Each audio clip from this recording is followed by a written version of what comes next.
Good morning class. আমি সন্তু, তোমরা দেখছো the learning expert 2.0 YouTube channel. তোমাদের সামনে যে কেপিএসআই সার্জেন্টের এক্সাম আসতে চলেছে তার জন্য আজকে জিকেজিএস এর ওপর থেকে 5 নাম্বার ক্লাস প্রোভাইড করা হচ্ছে। তো এর আগে অলরেডি জিকেজিএস এর ওপর থেকে আমরা 4টে সাজেশন টাইপের ক্লাস কিন্তু কভার করে নিয়েছি। যদি তোমরা আগের ক্লাসগুলো না দেখে থাকো, ওপরে আই বাটনে একটা লিঙ্ক তোমাদের সামনে শো হচ্ছে, সেটার উপর ক্লিক করলে অথবা এই চ্যানেলের ডেসক্রিপশন বক্সটা ফলো করো, তার মধ্যেও কিন্তু তোমাদের প্লে লিস্টের লিঙ্ক প্রোভাইড করা আছে এই কেপিএসআই সার্জেন্টের জিকেজিএস এর ক্লাসের। তো সেটার উপরে ক্লিক করলে তোমরা প্রিভিয়াস ক্লাসগুলো পরপর করে নিতে পারবে। তো শুরু করছি আজকে তোমাদের জিকেজিএস এর ক্লাস। আরেকটা কথা বলে রাখি ক্লাস শুরু করার আগে, তোমাদের এর আগের দিন মডার্ন হিস্ট্রির ফার্স্ট পার্ট মানে কিছুটা অংশ আমরা কভার করেছিলাম। আজকের ক্লাসে মডার্ন হিস্ট্রি থেকে বাকি যে অংশগুলো বাকি থেকে গিয়েছিল সেগুলো পুরোটাই আমরা কভার করে নেব। এছাড়া তোমাদেরকে আরেকটা কথা বলি, তোমাদের যে রেগুলার বেসিসে কারেন্ট অ্যাফেয়ার্সের ক্লাস চলছে জুলাই মাস থেকে ডিসেম্বর মাস পর্যন্ত, তার মধ্যে কিন্তু জুলাই, আগস্ট এবং সেপ্টেম্বর মাসে কারেন্ট অ্যাফেয়ার্স প্রায় কভার হয়ে গেছে। তো এগুলোও কিন্তু তোমাদের এক্সাম পয়েন্ট অফ ভিউ থেকে ইম্পর্টেন্ট, এবং তার পাশাপাশি জানুয়ারি থেকে জুন মাসের কারেন্ট অ্যাফেয়ার্সের সিরিজের ক্লাসটাও কিন্তু তোমাদের পুরোপুরি কমপ্লিট হয়ে গেছে। সেটাও কিন্তু তোমাদের সামনে এই যে কেপি এসআই সার্জেন্টের এক্সাম আসছে তার জন্য কিন্তু ভেরি ভেরি ইম্পর্টেন্ট। তাই প্রত্যেককে বলছি কারেন্ট অ্যাফেয়ার্সের ক্লাসগুলোও কিন্তু অবশ্যই দেখে নেবে। তো শুরু করছি আজকে মডার্ন হিস্ট্রির লাস্ট পার্ট। মডার্ন হিস্ট্রির আজকে ফার্স্ট কোশ্চেন দেখো, বাংলার প্রথম গভর্নর কে? আচ্ছা, এখানে আমি পরপর কোশ্চেন রেখেছি, এখান থেকে একটা কোশ্চেন তোমাদের দিতে পারে যে বাংলার প্রথম গভর্নর, তারপর প্রথম গভর্নর জেনারেল, বাংলার শেষ, ভারতের প্রথম গভর্নর। জিনিসটা আগে বুঝিয়ে দিই, জিনিসটা বোঝালে জিনিসটা ক্লিয়ার হবে। ফার্স্টে কি ছিল? ফার্স্টে ছিল বাংলার বাংলার গভর্নর। এই বাংলার গভর্নর পরের থেকে এদের পদোন্নতি হওয়ার পর এরা হলো কি? এরা হলো বাংলার গভর্নর জেনারেল। বাংলার গভর্নর জেনারেল।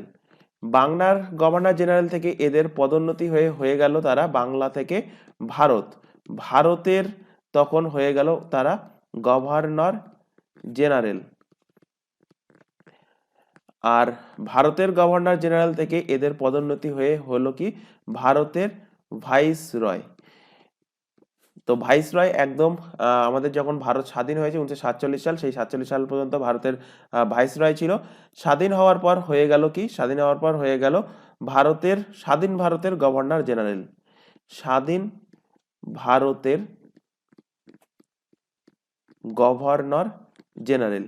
তো এই যে পোস্টগুলো এখানে আমি লিখলাম, এখান থেকে তোমাদের কোশ্চেন দেয়। তোমরা যদি প্রিভিয়াস ইয়ারের কোশ্চেন ঘেটে দেখো দেখবে যে কোশ্চেন এইভাবে দেয়, বাংলার প্রথম গভর্নর জেনারেল কে হয়েছিলেন, বা বাংলার শেষ গভর্নর জেনারেল কে ছিলেন, ভারতের প্রথম গভর্নর জেনারেল কে হয়েছিলেন, বা ভারতের শেষ গভর্নর জেনারেল কে ছিলেন, ভাইসরয় প্রথম কে ছিলেন, ভাইসরয় শেষ কে ছিলেন, এইভাবে কিন্তু কোশ্চেন থাকে। তো সেই কোশ্চেনগুলোই কিন্তু আমি এখানে পরপর রেখেছি। তো তার মধ্যে ফার্স্ট কোশ্চেন দেখো, বাংলার প্রথম গভর্নর কে ছিলেন? তো বাংলার প্রথম গভর্নর ছিলেন রবার্ট ক্লাইভ। এরপর সেকেন্ড কোশ্চেনটা দেখো, বাংলার প্রথম গভর্নর জেনারেল কে ছিলেন? তো বাংলার প্রথম গভর্নর জেনারেল ছিলেন ওয়ারেন হেস্টিংস। পরের কোশ্চেনটা দেখো, বাংলার শেষ গভর্নর জেনারেল, এবং দেখো বাংলার শেষ গভর্নর জেনারেল থেকে কোন পদে যাচ্ছে? ওদের পদোন্নতি হয়ে হচ্ছে ভারতের গভর্নর জেনারেল। তো বাংলার শেষ এবং ভারতের প্রথম গভর্নর জেনারেল কে হয়েছেন? তো একজনই, মানে তিনি বাংলার শেষ গভর্নর জেনারেল ছিলেন, তাদেরকে পদোন্নতি করা হলো, পদোন্নতি করে পাঠানো হলো কোথায়? ভারতের প্রথম গভর্নর জেনারেল হিসেবে। তো বাংলার শেষ গভর্নর জেনারেল জানতে চাইলে অ্যান্সার হবে লর্ড উইলিয়াম বেন্টিং, বা ভারতের প্রথম গভর্নর জেনারেল জানতে চাইলেও তখনও অ্যান্সার হবে কিন্তু লর্ড উইলিয়াম বেন্টিং। একইভাবে চলে আসো, ভারতের গভর্নর জেনারেল থেকে পদোন্নতি হওয়ার পর কোথায় আসছে ভাইসরয়। তো কোশ্চেন দেবে ভারতের শেষ গভর্নর জেনারেলকে। কোশ্চেন দুই ভাগে ভাগ করতে পারে, ভারতের শেষ গভর্নর জেনারেলকে এইভাবে কোশ্চেন দিতে পারে, বা ভারতের প্রথম ভাইসরয়কে এইভাবে কোশ্চেন দিতে পারে, বা যেমনভাবে কোশ্চেনটা লেখা আছে ভারতের শেষ গভর্নর জেনারেল এবং ভারতের প্রথম ভাইসরয় কে হয়েছিলেন? তো হয়েছিলেন লর্ড ক্যানিং। চলে আসো পরের কোশ্চেনে দেখো, ভারতের শেষ ভাইসরয় এবং স্বাধীন ভারতের প্রথম গভর্নর জেনারেল কে হয়েছিলেন? তো তখন অ্যান্সার কি হবে? তখন অ্যান্সার হবে লর্ড মাউন্ট ব্যাটেন। তিনি ভারতের শেষ ভাইসরয় ছিলেন এবং স্বাধীন ভারতের প্রথম গভর্নর জেনারেল হয়েছিলেন। এবার যদি কোশ্চেন দেয় যে স্বাধীন ভারতের শেষ গভর্নর জেনারেল কে হয়েছিলেন? তো তখন অ্যান্সার হবে চক্রবর্তী রাজা গোপাল আচারী, রাজা গোপাল আচারী, তিনি ছিলেন ভারতের শেষ গভর্নর জেনারেল। বা কোশ্চেন এইভাবে দিতে পারে যে কোন ভারতীয় একমাত্র গভর্নর জেনারেল ছিলেন, তো অ্যান্সার হবে চক্রবর্তী রাজা গোপাল আচারী। তো এখানে এই যে দুটো আর এখানে চারটে, এই 6টা কোশ্চেন থেকে অবশ্যই একটা কোশ্চেন কিন্তু তোমরা কমন পাবে। চলে আসো পরের কোশ্চেনে। পলাশির যুদ্ধ কার সময় হয়েছিল? তো পলাশির যুদ্ধ এর আগের দিনই পড়িয়েছি। পলাশির যুদ্ধ কবে হয়েছিল? হয়েছিল 23 জুন, 23 জুন 1757 সালে। তো পলাশির যুদ্ধ 1757 সালে কার কার মধ্যে হয়েছিল? হয়েছিল সিরাজউদ্দৌলা এবং রবার্ট ক্লাইভের মধ্যে। চলে আসো পরের কোশ্চেনে। এশিয়াটিক সোসাইটির প্রতিষ্ঠাতা কে? Very very important question. তো এশিয়াটিক সোসাইটির প্রতিষ্ঠাতা কে? এশিয়াটিক সোসাইটির প্রতিষ্ঠাতা হলেন উইলিয়াম জোন্স।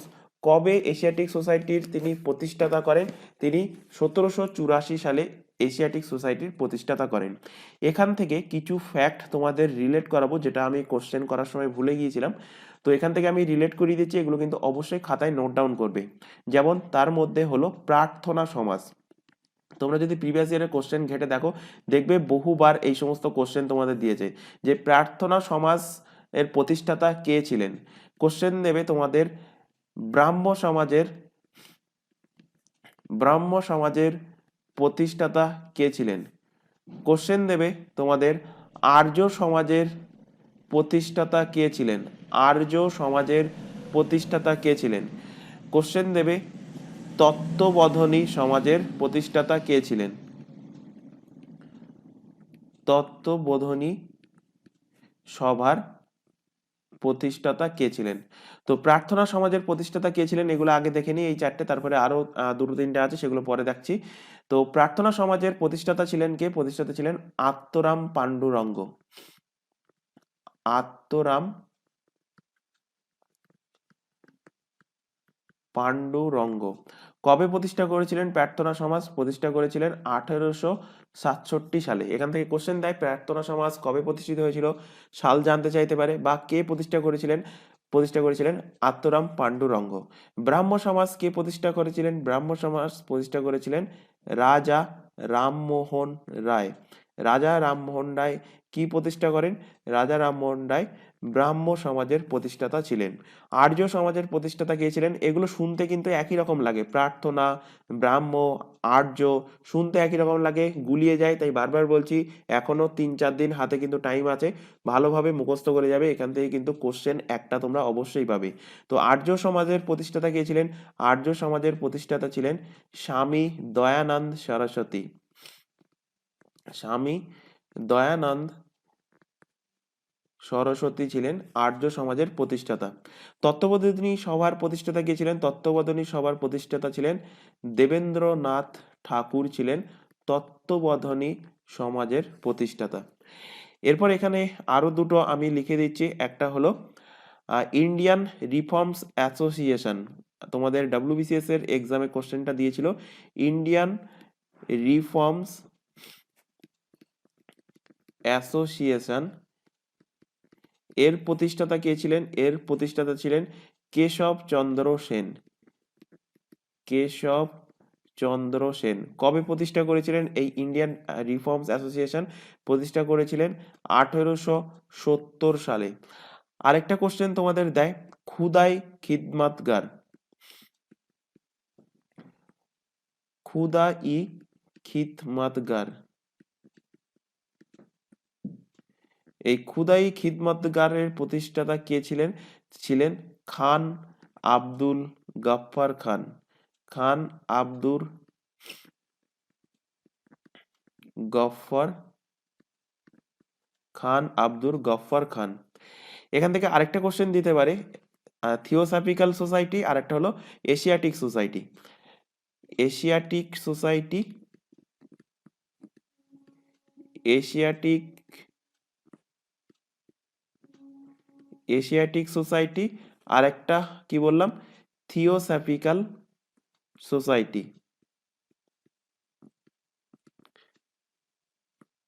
Theosophical society. তো এশিয়াটিক সোসাইটি এবং থিওসফিক্যাল সোসাইটির প্রতিষ্ঠাতা কে ছিলেন? এশিয়াটিক সোসাইটির প্রতিষ্ঠাতা ছিলেন উইলিয়াম জোন্স। উইলিয়াম জোন্স ছিলেন এশিয়াটিক সোসাইটির প্রতিষ্ঠাতা। আর আর থিওসফিক্যাল সোসাইটির প্রতিষ্ঠাতা ছিলেন মাদাম,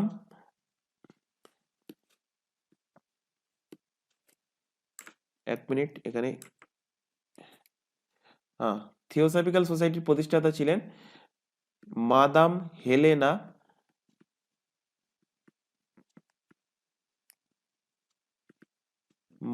হেলেনা পেত্রোভানা ব্লাভাটস্কি, বা মাদাম হেলেনা ব্লাভাটস্কি, এইটুকু মাথায় রাখবে, পুরো নাম হয়তো দেবে না। মাদাম হেলেনা ব্লেভাটস্কি ছিলেন থিওসফিক্যাল সোসাইটির প্রতিষ্ঠাতা। তাহলে এখান থেকে কটা হলো? এশিয়াটিক হলো, এশিয়াটিক তো এখানেই কোশ্চেনে ছিল, এশিয়াটিক সোসাইটির উইলিয়াম জোন্স। থিওসফিক্যাল সোসাইটি, এটাও কিন্তু এক্সাম পয়েন্ট অফ ভিউ থেকে ইম্পর্টেন্ট। এছাড়া প্রার্থনা সমাজ, ব্রাহ্ম সমাজ, আর্য সমাজ, তত্ত্ববোধিনী সভা, ইন্ডিয়ান রিফর্মস অ্যাসোসিয়েশন, খুদাই খিদমতগার, এগুলো প্রত্যেকটাই কিন্তু এক্সাম পয়েন্ট অফ ভিউ থেকে ইম্পর্টেন্ট। কে প্রতিষ্ঠা করেছিলেন অবশ্যই কিন্তু মাথায় রাখবে। আর যেগুলো সাল লিখেছি, তিনটের ক্ষেত্রে সাল লিখেছি, একটা হলো এশিয়াটিক সোসাইটি 1784 সালে, আর একটা প্রার্থনা সমাজ, আর একটা বলেছি ইন্ডিয়ান রিফর্মস অ্যাসোসিয়েশন। এগুলো কবে প্রতিষ্ঠা হয়েছিল এগুলো কিন্তু অবশ্যই তোমরা মাথায় রাখবে। চলে আসো পরের কোশ্চেন, স্থায়ী বন্দোবস্ত কে চালু করেছিলেন? তো স্থায়ী বন্দোবস্ত যে ব্যবস্থা, এটা চালু করেছিলেন লর্ড কর্নওয়ালিস। চলে আসো পরের কোশ্চেন, ভারতের সিভিল সার্ভিসের জনক কাকে বলা হয়? তো ভারতের সিভিল সার্ভিসের জনক বলা হয় লর্ড কর্নওয়ালিসকে। এখান থেকে একটা কোশ্চেন বহুবার তোমাদের এক্সামে দিয়েছে, কোশ্চেনটা হলো ভারতের সর্বপ্রথম কে সিভিল সার্ভিস পাশ করেছেন? তো ভারতের সর্বপ্রথম সিভিল সার্ভিস পাশ করেছে, তার নাম হলো সত্যেন্দ্রনাথ ঠাকুর। তিনি কিন্তু সর্বপ্রথম সিভিল সার্ভিস পাশ করেছেন।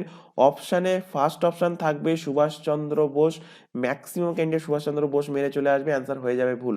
অ্যান্সার কি হবে? অ্যান্সার হবে সত্যেন্দ্রনাথ ঠাকুর সর্বপ্রথম সিভিল সার্ভিস পরীক্ষা পাশ করেছিলেন। চলে আসো পরের কোশ্চেন, কলকাতার ফোর্ট উইলিয়াম কলেজ কে প্রতিষ্ঠা করেন? তো কলকাতার ফোর্ট উইলিয়াম কলেজ প্রতিষ্ঠা করেন লর্ড ওয়েলেসলি, কলকাতার ফোর্ট উইলিয়াম কলেজটাকে প্রতিষ্ঠা করেছিলেন। চলে আসো পরের কোশ্চেন, মোস্ট ইম্পর্টেন্ট কোশ্চেন, অমৃতসরের সন্ধি কার কার মধ্যে হয়েছিল? তো অমৃতসরের সন্ধি হয়েছিল ইংরেজ এবং রঞ্জিত সিং এর মধ্যে। কবে হয়েছিল? 1809 সালে অমৃতসরের সন্ধি হয়েছিল। চলে আসো পরের কোশ্চেন, রাওয়াতারি, মাহলবাড়ি এগুলো কি? তো রাওয়াতারি এবং মাহলবাড়ি এগুলো এক প্রকার ট্যাক্স প্রথা, ট্যাক্স সিস্টেম। এটা কে চালু করেছিল? চালু করেছিল লর্ড হেস্টিংস, কিন্তু এই মাহলবাড়ি এবং রাওয়াতবাড়ি এই ট্যাক্স সিস্টেম চালু করেছিল। পরের কোশ্চেনে চলে আসো, মোস্ট ইম্পর্টেন্ট কোশ্চেন, এবং এর আগের দিনের ক্লাসেও খুব সম্ভবত পড়িয়েছিলাম এটা। সতীদাহ প্রথা কে রদ করেছিলেন? তো সতীদাহ প্রথা রদ করেছিলেন উইলিয়াম বেন্টিং এর সাহায্যে। কে রদ করেছিলেন? রাজা রামমোহন রায়। কবে সতীদাহ প্রথা রদ হয়? 1829 সালে সতীদাহ প্রথা রদ হয়। সালটা অবশ্যই মাথায় রাখবে, কারণ অনেক কোশ্চেনে, মানে অনেক প্রিভিয়াস ইয়ারের কোশ্চেন ঘেটে দেখবে, সেখানে কিন্তু জানতে চাইছে যে সতীদাহ প্রথা কবে রদ করা হয়েছিল। এছাড়া এখান থেকে আরেকটা কোশ্চেন দেবে যে বিধবা পুনর্বিবাহ আইন কে চালু করেছিলেন? তো সেই কোশ্চেনটা দেখো পরের পেজেই আমি এখানে রেখেছি, যে বিধবা পুনর্বিবাহ আইন চালু করেছেন কে? চালু করেছেন লর্ড ডালহৌসি। তো যাই হোক, ফার্স্ট কোশ্চেন থেকে আসি। ফার্স্ট কোশ্চেন দেখো, লর্ড উইলিয়াম বেন্টিং ভারতের প্রথম মেডিকেল কলেজ কোথায় প্রতিষ্ঠা করেছিলেন? তো একটা কোশ্চেনের মধ্যে এখান থেকে কিন্তু দুটো তিনটে ভাবে কোশ্চেন হতে পারে। যদি কোশ্চেন দেয় ভারতের প্রথম মেডিকেল কলেজ কোনটা, তো অ্যান্সার হবে Calcutta medical college, Kolkata medical college কিন্তু ভারতের প্রথম মেডিকেল কলেজ। সেটা কে প্রতিষ্ঠা করেন? সেটা প্রতিষ্ঠা করেন লর্ড উইলিয়াম বেন্টিং কিন্তু প্রতিষ্ঠা করেছিলেন। কবে প্রতিষ্ঠিত হয়? পরের কোশ্চেনে দেখো, 1835 সালে কলকাতা মেডিকেল কলেজের কিন্তু প্রতিষ্ঠা হয়েছিল। চলে আসো পরের কোশ্চেন, মোস্ট ইম্পর্টেন্ট কোশ্চেন, ভারতের রেল ব্যবস্থার জনক কাকে বলা হয়? ফাদার অফ ইন্ডিয়ান রেলওয়ে কাকে বলা হয়? বলা হয় লর্ড ডালহৌসিকে। কারণ লর্ড ডালহৌসি 16 ফেব্রুয়ারি 1853 সালে বোম্বে থেকে থানে পর্যন্ত কিন্তু ট্রেন পরিষেবা চালু করেছিলেন, এবং কত ডিস্টেন্সে? সেটা 34 কিলোমিটার ডিস্টেন্সে ট্রেন পরিষেবা চালু করেছিলেন, এবং এটাই হলো ভারতের প্রথম রেল পরিষেবা। চলে আসো পরের কোশ্চেন, সত্য বিলোপ নীতি কে চালু করেছিলেন? তো সত্য বিলোপ নীতি চালু করেছেন লর্ড ডালহৌসি। এর পাশাপাশি লর্ড ডালহৌসি ইনি বিধবা পুনর্বিবাহ আইন এবং পোস্টাল সিস্টেম এটা কিন্তু চালু করেছিলেন। চলে আসো পরের কোশ্চেন, ভারতের প্রথম হাইকোর্ট কোথায় স্থাপিত হয়েছিল? তো ভারতের ফার্স্ট হাইকোর্ট হলো ক্যালকাটা হাইকোর্ট। এবং কবে স্থাপিত হয়েছিল সালটাও কিন্তু তোমাদের এক্সামে দেয়। তো স্থাপিত হয়েছিল 1862 সালে ভারতের ফার্স্ট হাইকোর্ট স্থাপিত হয়। কার আমলে স্থাপিত হয়? লর্ড ক্যানিং এর সময় কিন্তু ভারতের প্রথম হাইকোর্ট ক্যালকাটা হাইকোর্ট 1862 সালে স্থাপন হয়। কলকাতা বিশ্ববিদ্যালয় ক্যালকাটা ইউনিভার্সিটি কবে এস্টাবলিশ হয়েছিল? ক্যালকাটা ইউনিভার্সিটি এস্টাবলিশ হয়েছিল 1857 সালে। পরের কোশ্চেনে চলে আসো, মোস্ট ইম্পর্টেন্ট কোশ্চেন। এখানে ম্যাক্সিমাম ক্যান্ডিডেট ভুল করে, কারণ ক্যান্ডিডেটটা পড়ে যায় ঠিক, কিন্তু কোশ্চেন বোঝার জন্য মানে বুঝতে না পেরে কিন্তু তারা ভুল করে। তো ভুলটা আমি এখানে ধরিয়ে দিচ্ছি। তো এখানে আগে কোশ্চেনটা দেখে নাও যে ভারতের প্রথম জনগণনা কার সময় হয়? তো ভারতের প্রথম জনগণনা হয় লর্ড মেয়োর সময় 1872 সালে ভারতের প্রথম জনগণনা হয়। এবার এখানে কোশ্চেন দেবে ভারতের প্রথম রেগুলারলি জনগণনা, ভারতের প্রথম রেগুলারলি জনগণনা কার আমল থেকে হয়? তো দেখো আমি এখানে পরের পেজেই কোশ্চেনটা রেখেছি। ভারতের প্রথম রেগুলার জনগণনা শুরু হয় কার আমলে? লর্ড রিপনের আমলে। কত সাল থেকে? 1881 সাল থেকে প্রতি 10 বছর অন্তর অন্তর কিন্তু জনগণনা হয়। এই জন্য দেখবে জনগণনার যে সালগুলোর মানে সেন্সাস যে সালগুলোতে হয় তার লাস্ট ডিজিট মানে ইউনিট ডিজিটে কিন্তু 1 থাকে। মানে 1881 সালে 10 বছর যদি যোগ করি তাহলে 1891, 91 এর পরে 1901, তারপর 1911, এইভাবে চলতে চলতে লাস্ট জনগণনা আমাদের কবে হয়েছিল? লাস্ট জনগণনা হয়েছিল 2011 সালে। তারপরে জনগণনা 2021 সালে হওয়ার কথা ছিল, কিন্তু আজ 2024 হয়ে গেল, এখনো পর্যন্ত কিন্তু আমাদের জনগণনা হয়নি। তাহলে কোশ্চেন কি বললাম? কোশ্চেন ভালোভাবে খেয়াল করো। যদি কোশ্চেন দেয় ভারতের প্রথম রেগুলার বেসিসে জনগণনা শুরু হয় কার সময় থেকে, তখন অ্যান্সার করবে লর্ড রিপন। কবে থেকে শুরু হয়েছিল? 1881 সালে। আর যদি কোশ্চেন দেয় ভারতের প্রথম জনগণনা, তখন অ্যান্সার কি হবে? তখন অ্যান্সার হবে লর্ড মেয়োর সময় 1872 সালে ভারতের প্রথম জনগণনা হয়েছিল। এবার লর্ড মেয়ো থেকে আরেকটা ফ্যাক্ট মাথায় রাখবে। কোশ্চেন দেবে ভারতের একমাত্র ভাইসরয় যিনি তার অফিসকালীন মানে তার মেয়াদ যতদিন ছিল সেই মেয়াদ চলাকালীন তিনি মারা গিয়েছিলেন, তো তার নাম কি? তো তার নাম হলো লর্ড মেয়ো। তিনি কিন্তু তার অফিস চলাকালীন কিন্তু মারা গিয়েছিলেন, মার্ডার হয়েছিলেন। চলে আসো পরের কোশ্চেনে। ভারতের প্রথম কোন ভাইসরয় সিভিল সার্ভিস পরীক্ষার বয়স 21 থেকে কমিয়ে 19 বছর করেছে? তো 21 থেকে কমিয়ে 19 বছর করেছিল লর্ড লিটন। চলে আসো পরের কোশ্চেনে। লর্ড রিপন এসে আবার সেটাকে কিন্তু বাড়িয়ে 19 থেকে আবার 21 করে দিয়েছিল এই লর্ড লিটনের পরে। চলে আসো পরের কোশ্চেন। ইলবার্ট বিল, ফার্স্ট কোশ্চেনটা আলোচনা করে দিয়েছি। চলে আসো পরের কোশ্চেনে। ইলবার্ট বিল কবে পাস হয়? পাস হয় 1883 সালে। পরের কোশ্চেন দেখো, ভারতের জাতীয় কংগ্রেস প্রতিষ্ঠার সময় ভাইসরয় কে ছিলেন? এর আগের দিনের ক্লাসেই পড়িয়েছিলাম। ভাইসরয় ছিলেন লর্ড ডাফরিন। ভারতের জাতীয় কংগ্রেস কবে প্রতিষ্ঠা হয়? 1885 সালে। কে প্রতিষ্ঠা করেন? অ্যালান অক্টাভিয়ান হিউম প্রতিষ্ঠা করেন। এছাড়া আরো ইম্পর্টেন্ট যে ফ্যাক্ট সেগুলো সবকিছু কিন্তু আমরা এর আগের দিনের ক্লাসে আলোচনা করেছি। যদি কোনো ক্যান্ডিডেট আগের ক্লাস না দেখে থাকো অবশ্যই অবশ্যই কিন্তু আগের ক্লাসটা দেখে নেবে। সেখানে কিন্তু তোমাদের মডার্ন হিস্ট্রির কিন্তু ম্যাক্সিমাম পার্ট আলোচনা করা হয়েছিল। চলে আসো পরের কোশ্চেন। 1905 সালে বাংলার বিভাজনের সময় ভাইসরয় কে ছিলেন? তো কোশ্চেন দিতে পারে বঙ্গভঙ্গের সময়, বাংলা বিভাজন মানে বঙ্গভঙ্গ, বঙ্গভঙ্গের সময় ভাইসরয় কে ছিলেন? তখন অ্যান্সার হবে লর্ড কার্জন। বঙ্গভঙ্গ কবে হয়েছিল? বঙ্গভঙ্গ হয়েছিল 1905 সালে। তো একটা কোশ্চেনের মধ্যে একটা দুটো কোশ্চেনও কিন্তু তোমাদের হতে পারে, ভেঙে ভেঙেও কিন্তু তোমাদের কোশ্চেন করতে পারে। চলে আসো পরের কোশ্চেন। মরলে মিন্টো সংশোধন কবে হয়?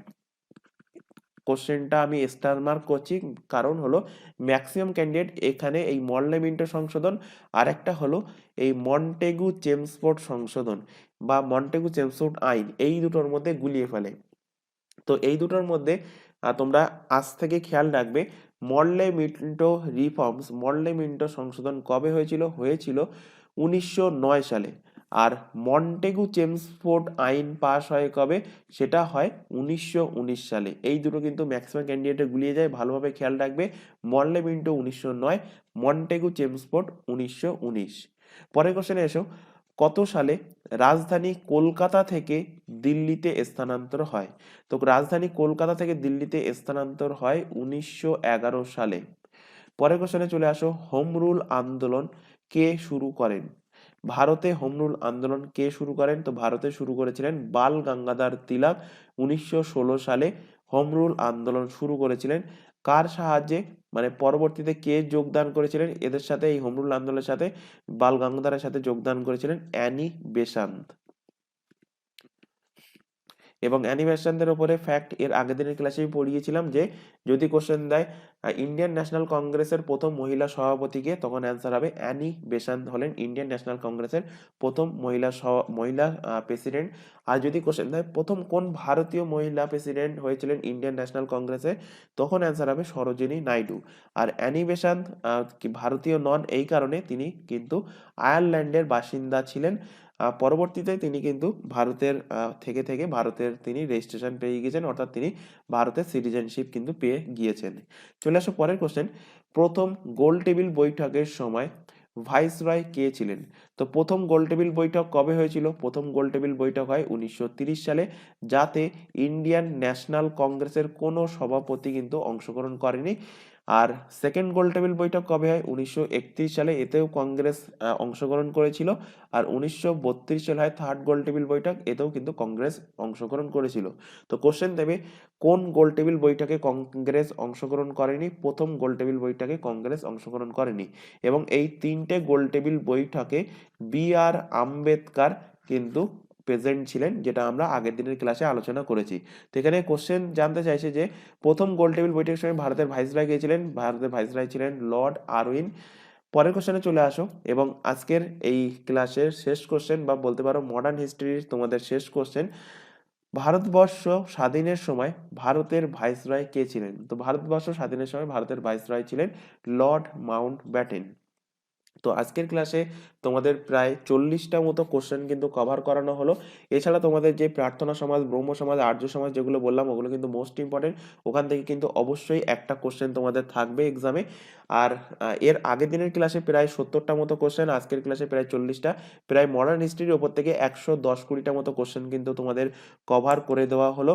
ভালোভাবে এইগুলো পড়ে যাবে। এখান থেকে মডার্ন হিস্ট্রি থেকে যদি কোশ্চেন আসে তো এর মধ্যে থেকেই কমন পাবে, এর বাইরে কিন্তু কোনো কোশ্চেন থাকবে না। এর পরবর্তী ক্লাসে আমরা তোমাদের মেডিভেল হিস্ট্রির যে পার্টগুলো আছে সেখান থেকে তোমাদের ক্লাসগুলো কমপ্লিট করার চেষ্টা করব, সাজেশন টাইপের ক্লাসগুলো কমপ্লিট করার চেষ্টা করব। তো আজকের ক্লাস যদি ভালো লেগে থাকে অবশ্যই অবশ্যই ক্লাসটাকে কিন্তু তোমরা লাইক করবে, তোমার বন্ধু বান্ধবের মধ্যে শেয়ার করবে যারা কম্পিটিটিভ এক্সামের জন্য প্রিপারেশন নিচ্ছে। তো ক্লাস ভালো লাগলে আবারও বলছি ক্লাসটাকে তোমরা লাইক করবে। তো আজকের ক্লাস এই পর্যন্ত, নেক্সট দেখা হবে পরবর্তী ক্লাস নিয়ে। Thank you.